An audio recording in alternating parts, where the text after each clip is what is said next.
Hey there, welcome to Kind on the Mind. My name is Pauline and I'm a senior in high school. Today, I'm accompanied by my co host Rod. Hello, everybody. So, as a refresher for our second time viewers and for any new viewers, I'm a senior Girl Scout who's creating this podcast as my Girl Award project, and we're here in place to spread awareness, break down stigmas, and share support about mental disorders. And as a quick reminder, we're not here to diagnose or make general assumptions about anyone with any disorders, we just want to share some information with others. For today's topic, we'll be exploring kind of some stigmas around these disorders, how the terms for these disorders have been misused, and any misconceptions about them. Yeah, so over time, our society's vocabulary and especially its meanings for certain words have definitely changed. And with this, a large brew of stigmas and misused terms targeted towards those with mental disorders have come forth. And because of this, we'd like to clear up what these terms are and how they affect those that are diagnosed. Starting us off, to define what a stigma is, it's a noun. It kind of just defines the negative social attitude attached to a characteristic of an individual that they may be regarded as like a mental, physical, or social deficiency, and it can imply kind of like a social disapproval. You get like unfair treatment and discrimination against those actually like afflicted with these disorders. Right, yeah. So before we jump straight into it, just a quick disclaimer. We just want to talk about how there's going to be some sensitive content within this podcast due to how we're talking about mental disorders and information about them that could potentially be a trigger, as well as just more sensitive content regarding more personal things. So if you guys are uncomfortable, you guys can feel free to click away, but we just want to let you guys know before we get started. Moving forwards, now we'll be talking about the origins and symptoms of the more common disorders found in society today. Those being PTSD, ADHD, OCD, the autism spectrum disorder, also known as ASD, antisocial disorder, and bipolar disorder.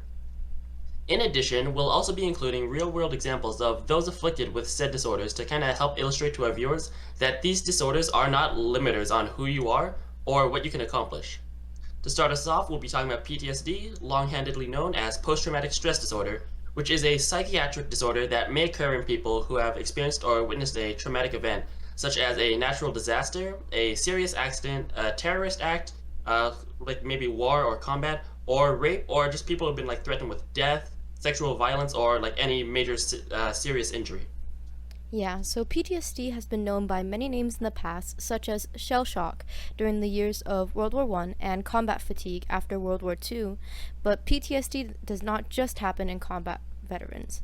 People with PTSD have intense, disturbing thoughts and feelings related to their experience that last long after the traumatic event has ended. They may relive the event through flashbacks or nightmares. They may feel sadness, fear, or anger, and they may feel detached or estranged from other people. People with PTSD may avoid situations or people that may remind them of the traumatic event, and they may have a strong negative reactions to something as ordinary as a loud noise or accidental touch. As for examples of real world people, we'll be talking about mainly celebrities. So to start us off, we have Shia LaBeouf. He is an actor that has witnessed his mother's rape as a child, and he froze during the incident. And later on, he was diagnosed with PTSD during a court case.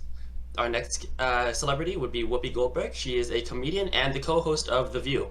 She witnessed a mid-air collision between two planes, which was a tragedy that had significantly impacted her life and kind of caused her to relive those emotional flashbacks of when she's on airplanes. Our third example would be Lady Gaga. She is a musician who suffers from PTSD due to being raped by an older man in her Catholic school at the age of 19. The next disorder we'd like to highlight is ADHD. ADHD stands for Attention Deficit Hyperactivity Disorder. It is a medical condition where a person with ADHD has differences in brain development and brain activity that can affect attention, the ability to sit still, and self control. ADHD can affect a child at school, at home, or in friendships, and is often just seen in children early on. Many children have difficulty sitting still, waiting their turn, paying attention, being fidgety, and acting impulsively. However, children who meet diagnostic criteria for ADHD differ in that their symptoms are hyperactivity, impulsivity, organization, and or inattentiveness and these are noticeably greater than expected for their age or developmental level. These symptoms lead to significant suffering and cause problems at home, school, work, wherever they are in general, and their relationships. The observed symptoms are not a result of an individual being defiant or not being able to understand tasks or instructions. That's just how their brain is wired, and that's what happens. So, with ADHD, there are actually a few very well known celebrities that have ADHD, and although this tends to show up often more so in childhood, it still can be present in adult life. So, for example, Michael Phelps is basically this really great Olympic swimmer. He has ADHD along with Howie Mandel. He was the host of Deal or No Deal. He was also one of the judges on America's Got Talent, and he's also just a general comedian who I think is really funny. And we finally have Adam Levine. He is a pop singer and is part of the group Maroon 5. And these are all adults that have ADHD. The next disorder that we'd like to address would be OCD, known as obsessive compulsive disorder. It features a pattern of unwanted thoughts and fears, which are the obsessions that we're referring to, that lead these individuals to kind of have these repetitive behaviors, which are the compulsions. These obsessions and compulsions interfere with daily activities, and they can cause significant distress. Sometimes these can include themes of like fear of like contamination or like dirt, so like being like hyper clean, doubting and having difficulty like trying to tolerate like uncertainty, like always having to know like exactly what's going to happen, needing things orderly and symmetrical, or having like aggressive and horrific thoughts about like losing control and kind of like, leading to things such as harming yourselves or others. There's also just kind of those unwanted thoughts that are bundled within this, including aggression or sexual or religious subjects. For our celebrity personalities, we'd like to reference David Beckham, who is a world-renowned soccer player, Leonardo DiCaprio, who is an Oscar award-winning actor, and Justin Timberlake, who is a musician. And all three of these individuals do suffer from OCD. And I would just like to clarify that OCD is often just misconceived as a cleanliness type of thing, but it's more about repetitive behaviors, like what Roderick said. So it's not necessarily about like neatness or cleanliness. So moving forward, we have autism. Autism, or also known as the Autism Spectrum Disorder (ASD), refers to a broad range of conditions characterized by challenges with social skills, repetitive behaviors, speech and nonverbal communication. So, delayed language skills, delayed movement skills, delayed cognitive or learning skills can also occur, along with hyperactivity, impulsiveness, inattentive behavior, epilepsy or seizure disorders, unusual eating or sleeping habits, and these types of issues, along with mood and emotional reactions, all tie into autism. And anxiety, stress, or excessive worry also play a part in that. So, and for celebrities, we have Jerry Seinfeld. He is a very famous comedian. We have Elon Musk. He's the creator of Tesla, and he has Asperger's syndrome, which is a form of ASD. And we have Steven Spielberg, director and composer. He also has Asperger's, and he's seen basically everywhere. Diving into our next disorder, we'd like to refer to antisocial disorder. And antisocial personality disorder, also sometimes referred to as sociopathy, it's a disorder in which a person consistently shows like no regard for right and wrong, kind of ignores the rights and feelings of others. People like that are afflicted with this personality disorder tend to kind of antagonize or even manipulate others and treat them kind of harshly with kind of callous indifference, and they don't really show guilt or remorse for their behavior. This can lead them to kind of exploit, manipulate, and violate the rights of others. They're gonna lack concern, regret about like the other people's distress in response to this. They might even behave irresponsibly and show disregard for normal social behavior. They can have difficulty sustaining long-term relationships, be unable to control their anger, and like already aforementioned, they're gonna lack guilt from all this. And like even more so, they might not even learn from their mistakes. They can blame others for problems in their lives, and in very like severe scenarios, they might even repeatedly be law offenders. Right, yeah. And with our next disorder, we have bipolar disorder. So, bipolar disorder, formerly called manic depression, is a mental health condition that causes extreme mood swings that include emotional highs, called mania or hypomania, and lows, such as depression.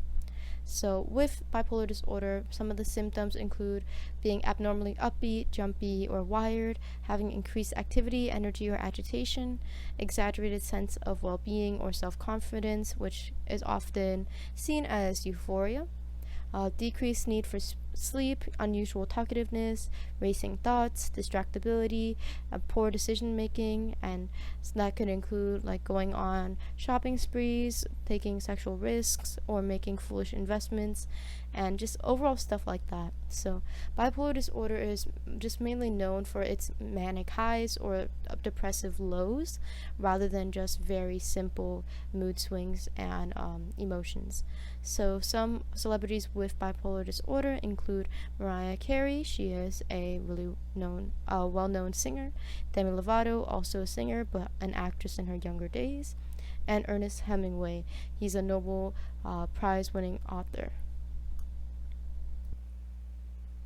With a general understanding of what each disorder is and the effects that they have on people, now we'll be talking about how these disorders have become normalized in our daily speech, and how these disorders lose their lack of severity through that fact. For starters, we'll be beginning with PTSD, and despite it being a trauma disorder involving flashbacks, disturbing thoughts, and a wide range of extreme emotions, people have tied the term PTSD to any events that they may deem unlikable, no matter how little of an inconvenience they may be. Right, and with that, ADHD is the same way because for someone who may be seen as hyper or can't focus on one thing, they may be wrongly mislabeled with having ADHD as a form of insult. And the same can be seen with OCD because, as stated before, people may be said to have OCD if they are also quote unquote neat freaks who need things to be clean in a certain way. As for people with ASD, they may be considered as heavily introverted or even weird due to how they react and how they behave differently due to their cognitive developments. The idea of quote unquote having ASD is often misconstrued as it is used in instances of bullying where statements such as, "Are you autistic?" and other statements have been carelessly thrown around. And continuing on the idea of people being introverted being misassociated with these disorders, antisocial disorder, a lot of people diagnosed may be seen as severely introverted because of their inability to speak freely without anxiety with others and just being extremely timid with their interactions. When really that antisocial part is them not being able to kind of disassociate between right and wrong. Right, yeah, yeah. And finally, with bipolar disorder, it's often misunderstood as a common occurrence with any person experiencing two opposite emotions in a short amount of time, or just a quick mood shift. Like other disorders previously stated, this is often used as a criticism for someone's indecisiveness, an insult with someone's shift in emotions, or just something as simple as just being quick tempered. Alright, so now knowing how these misunderstandings quickly became normalized, there are many different ways that this misinformation becomes reinforced in today's society. For example, with PTSD, due to the poor media coverage of soldiers who are characterized as being on the verge of violence, the stigma that people with PTSD are often dangerous, incompetent, unpredictable, and to blame for their illness is still seen today. Because of this, those affected by PTSD often feel like the public doesn't understand them and they have trouble with reintegrating back into society.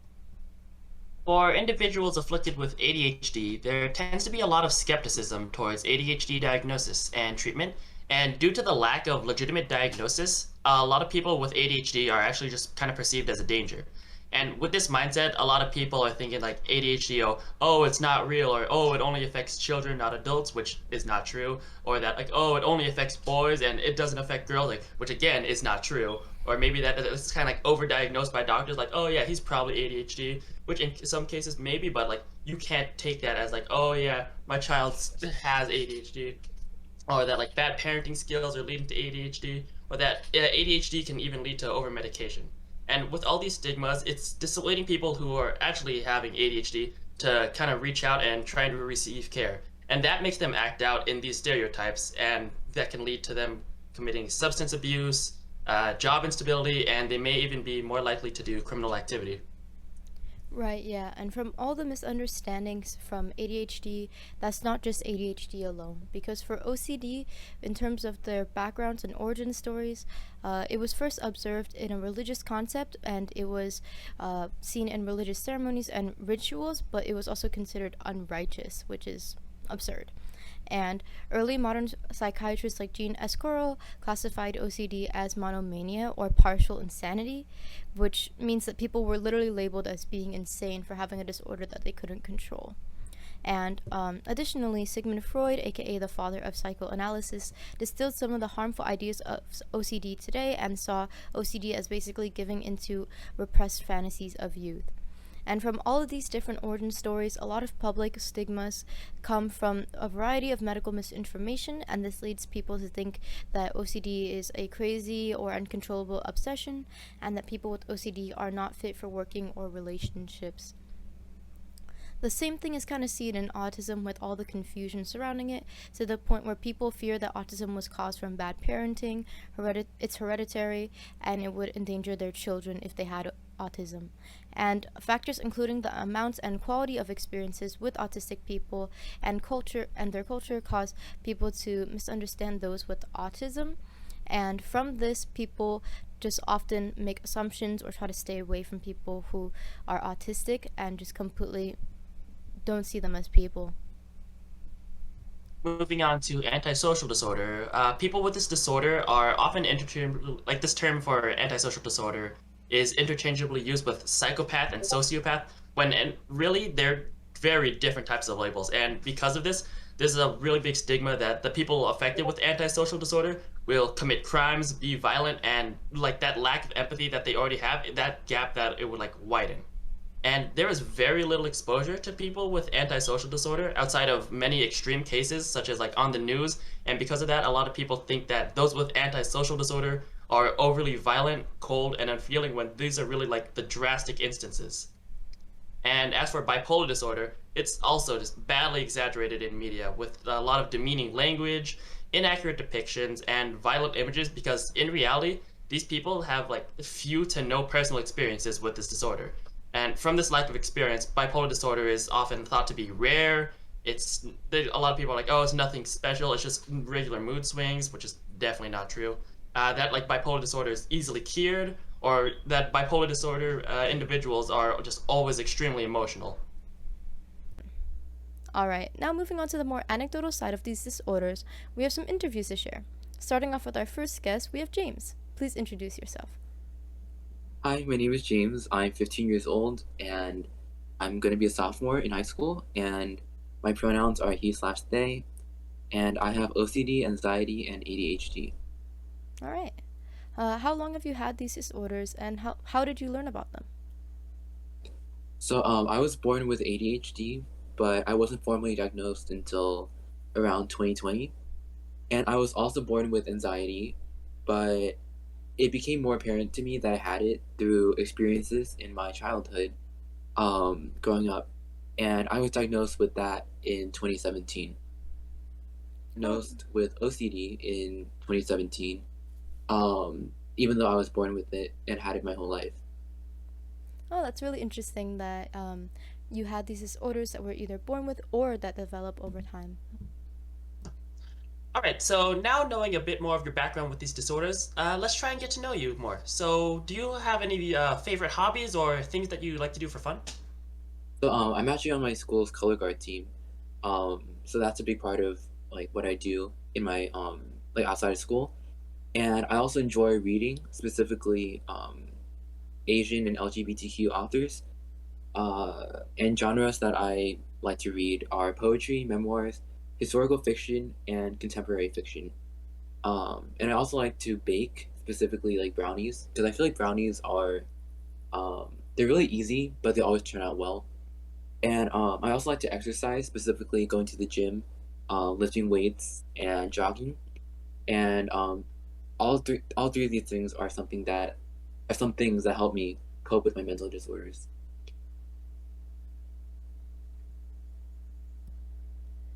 Dang, I wish I knew how to bake. I always wanted to try baking, but I feel like I'd mess up the recipes. So James, you gotta make me some brownies sometime. But I will. moving, thank you. But moving on to our next question, how does having these disorders affect your daily life? So, starting off with ADHD, I think out of the three disorders that I have been diagnosed with, I feel like ADHD affects my life the most. Um, First off, like it affects my ability to be productive, and that goes with school, with color guard, with literally anything, including daily tasks. Another thing that is a result of ADHD are hyperfixations, which disrupt my sleeping and eating habits. as well as things like homework or chores. Um, Enjoyable hobbies like reading become difficult, and sometimes I have to reread a page several times, like over and over and over, to finally understand what I'm reading because my mind just blanks out. Conversations can be really hard because sometimes it's difficult to stop talking, or my thoughts can be easily forgotten mid sentence. And also sometimes conversations can get carried away as well, and people will have to tell me to like shut up. Um, Projects and interests can be hard since there are so many different things that I'm into, but I can't really like keep up with a hobby or a passion. And whenever I start a project, I cannot finish it. And that makes it really hard for like school projects too. Another thing that is a result of ADHD would be trouble staying still, because I tend to fidget a lot, and I'm always like moving. And I also have a lack of motivation to start new things. Additionally, I make impulsive decisions a lot that are sometimes regrettable, and my organization is trash. I also overthink like way too much, and I focus on the wrong things at the wrong time. And also, I somehow always find a way to be late, which people are always pissed at me for. There are more things than this, but I feel like these are some of the ones that tend to affect my life more regarding ADHD. Now, for anxiety, anxiety puts me on edge like all the time, and situations involving a lot of things going on at the same time can leave me feeling anxious, and I can also have a panic attack or have sensory overload, which is actually part of ADHD, but it kind of goes hand in hand because ADHD and anxiety are closely related, since a lot of people who suffer from ADHD also suffer from anxiety, which I'm part of those people. Um, Large groups of people and meeting new people is also really terrifying for me because I suffer from social anxiety. And now for OCD, this is something that I was diagnosed with, but it's kind of faded over time. And I suspect that it may have been a misdiagnosis for ADHD, but having OCD, like at least the symptoms of it, can be really frustrating and stressful because I have repeated and obsessive thoughts that just occur over and over in my head, and I can't make it stop. Thank you so much, James, for sharing this insight into your daily life. It really puts these things kind of into perspective of how these little intricacies kind of all interact living day to day. With a little bit more knowledge on how these kind of disorders affect you, how do you feel that your disorders are kind of depicted in society and media? So honestly, none of the disorders that I suffer from are accurately represented in the media at all. For example, like anxiety. People associate anxiety with extreme paranoia and hysteria, but it's really more of like worry that kind of carries with you through many different aspects of life, not just with a certain situation. People also associate anxiety with really stressful situations, such as like war or grief, and the PTSD that follows. But PTSD is not the same thing as anxiety, and anxiety can be triggered from really anything. It doesn't have to just be a big event, especially since you can be born with it. Now, for ADHD, it's commonly portrayed with the stereotype that someone with ADHD will have really hyperactive behavior, and it's a lot more than that. But that part of it is not seen in the media commonly. It's also not seen as quote unquote common, and in the media, ADHD is typically singled out, and there'll always be like one character who is considered weird, that suffers from ADHD. People also think that ADHD is really outright noticeable, but common traits with ADHD are not so obvious to the outside world. And with OCD, um, it's it's often seen as less than it actually is, since it's commonly seen as more of an organization issue or a repetitive act rather than being true impulsive or obsessive thoughts or behaviors. Honestly, thank you so much for these clarifications because it helps kind of understand just how incorrect these medias are portraying it and how unfortunate it is that we're not able to properly portray this. I'm really glad you felt comfortable enough to share all of this information about all of these disorders. Before we end off, is there any final message you'd like to share regarding your personal experiences or just in general? I actually, yeah, I have three messages that I want to share today. So first of all, I want everyone to know that everyone has their own story, whether you know about it or not. And it's important not to judge or see other people's disorders in a negative light, since everyone's experiences in life are different and their disorders don't define who they are. Also, it's okay not to be okay, and it's okay to seek help when needed. I feel like there's this stigma surrounding therapy that like it's only for people who are mentally ill, but in reality, it's for anyone who needs it, and they should just go out and seek it. For me, I've actually seen one psychiatrist, one clinical psychologist, and two different therapists, and I have been on anxiety meds twice in my life, and I believe that all of this is beneficial, and the stigma that surrounds it is, well, it can be overbearing and borderline, oh, utterly just false, I guess. Now, my third message today is don't listen to stereotypes in society or assume that anything or assume anything about anyone because what you perceive about them isn't always the truth. Thank you so Thank much you. for the insight. Yeah. Um, it's really great that you were able to just give your own experiences and share about um, ADHD, anxiety, and OCD, and it really gives a perspective of them for people to hear, especially since that they're often overlooked in society. Oh yeah, thank you so much for having me today. And I'm happy I was able to share, I guess, like more about these disorders and hopefully I was able to break down the misconceptions about them and kind of just get the discussion started around them. So I really hope that you learned something today. Yeah, thank you. Moving on to our next interviewee, we have Isabel, a Kind on the Mind team member, speaking on behalf of our next guest. Please introduce yourself. Hi, my name is Catherine. I'm 17 years old. I go by she, her, and I'm Benjamin's older sister. I'll be speaking in place of him today. Ben was diagnosed with severe autism spectrum disorder when he was 2 or 3 years old. He is now 15 years old and going into his junior year of high school. Thank you for that amazing introduction. If you wouldn't mind sharing, would you like to list some of his favorite hobbies or things that he does for fun? People under the spectrum have particular interests in certain areas that may fascinate them. My brother has had interests in toilets, air vents, garage doors, and as of now, he's been really into elevators. I'm pretty sure he found interest in elevators from YouTube. And now he has his own YouTube channel where he films different elevators from different places that he visits. He also plays Mario Kart on his Nintendo Switch for fun. That's so awesome to hear that he has defined interests. Mario Kart is definitely one of my favorite Nintendo games. Moving forward, we know that people with severe autism spectrum disorder tend to be treated differently due to how there are different stimuli that affect them compared to others without severe autism spectrum disorder. So, have there been any struggles with others' treatment lately? The people in the schools that he's been to have been nothing but kind to him. There have never been incidents where he's been physically or verbally bullied, but naturally, kids won't be considerate enough to actively try to talk to him, so a lot of the time he doesn't have much social interaction with people.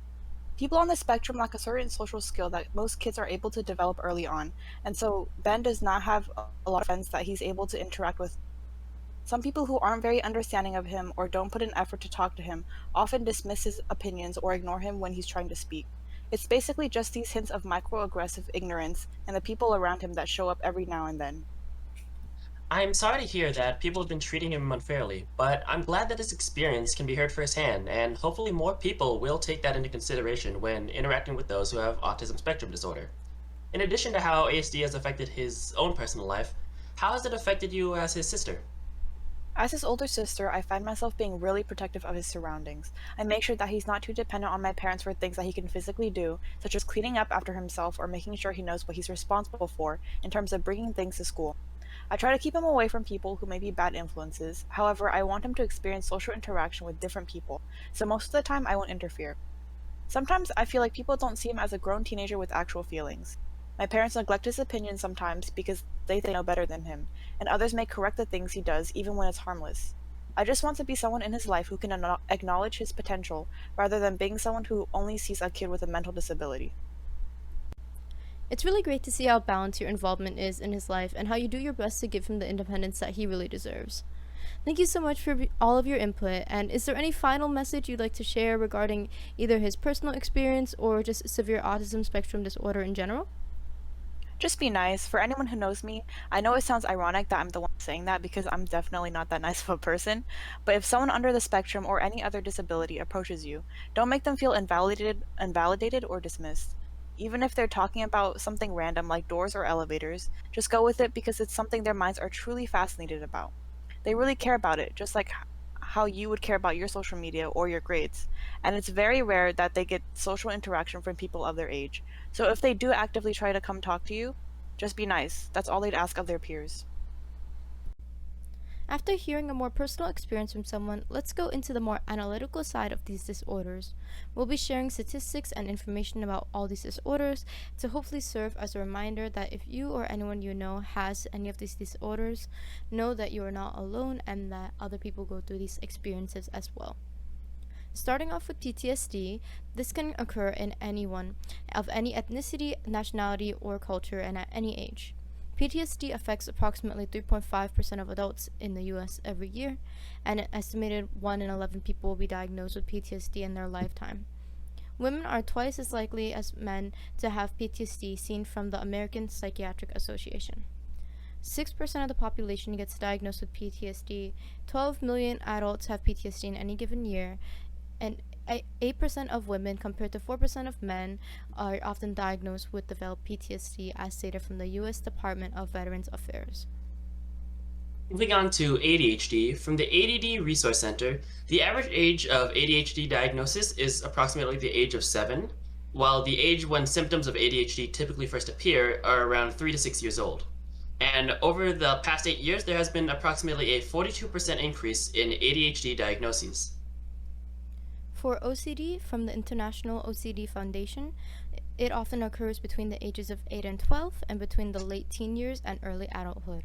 And there are at least 1 in 200, or also known as 500,000 kids and teens that have OCD as of 2018, and the number continues to grow today. For ASD, 1 in 44 children in the US are diagnosed with autism. Across the CDC surveillance sites, an average of 1 in every 44, or 2.3%, of 8-year-old children were estimated to have ASD in 2018. ASD is 4.2 times as prevalent among boys compared to as among girls. ASD is reported to occur in all racial and ethnic groups according to the NIMH. Moving on to antisocial personality disorder. Antisocial personality disorder affects about 1% to 4% of the US population, as stated by the Cleveland Clinic. The lifetime prevalence for antisocial personality disorder is reported to range anywhere from 2% to 4% in men and anywhere from 0.5% to 1% in women as of 2015 from the National Library of Medicine. The male to female ratio of individuals with antisocial personality disorder is estimated at between 2 to 1 and 6 to 1. For bipolar disorder, there's an approximated 2.8% of the 7 million people population as of 21, according to the NAMI, also known as the National Alliance on Mental Illness, and there's an estimated 4.4% of US adults who experience bipolar disorder at some time in their lives, as stated in the NIMH. Beyond talking about general statistics about those with these disorders, we'll be highlighting the stats on different misdiagnoses to illustrate how so many people go through life often blaming themselves or becoming lost through not knowing what they have and how it affects them.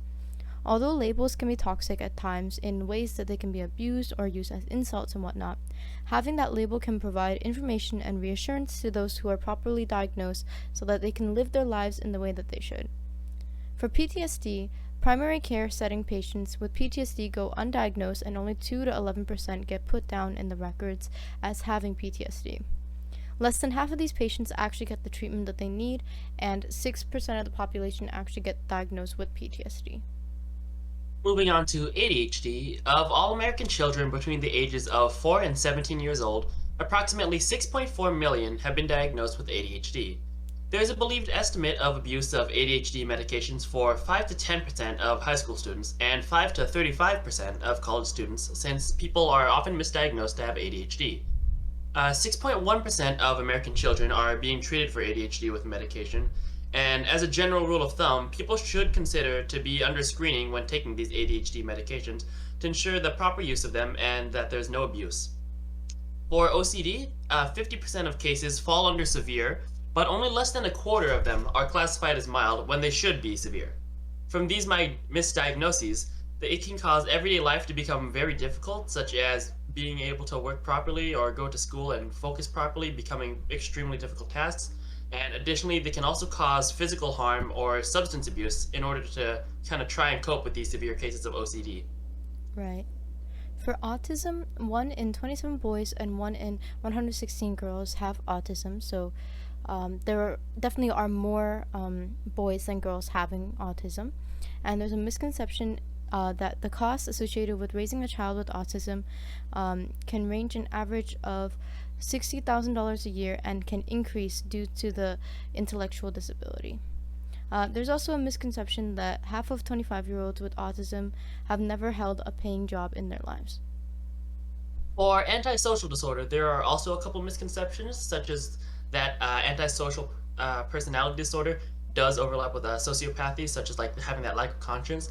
And it's actually very similar to what people think of when they hear like the term sociopath, since the symptoms do overlap, such as manipulating others, no remorse, blame, and they like to blame others, and they're kind of like physically reckless, but they are separate. And there's also like disorders that can mimic antisocial personality disorder that are borderline personality, narcissistic personality, and substance abuse. Right. And with bipolar disorder, 69% of patients with bipolar are misdiagnosed initially, and only a third remain misdiagnosed for 10 years, which, although I said only, it's actually quite a lot of people. So all of these stats have been found from the NIMH, the U.S. Department of Veterans Affairs, National Library of Medicine, the ADD Resource Center, the International OCD Foundation, the OCD UK, Autism Speaks, and the NAMI, or the NAMI. Thank you so much for listening in for today's podcast. I hope you were able to learn something new and become more aware about the different ways stigmas, misconceptions, and misunderstandings about disorders can occur. Be sure to check out the description below, as there will be all the resources we reference to find our information and statistics, along with any additional sources to help learn more and get help in case you or someone you know have these disorders. You can follow us at kindonthemind on Instagram, Facebook, and here on YouTube, and all of these links will also be posted in the description. If you have any inquiries, you can also email us at kindonthemind@gmail.com. Once again, I'm Pauline. I'm Roderick. And thank you for tuning in to Kind on the Mind.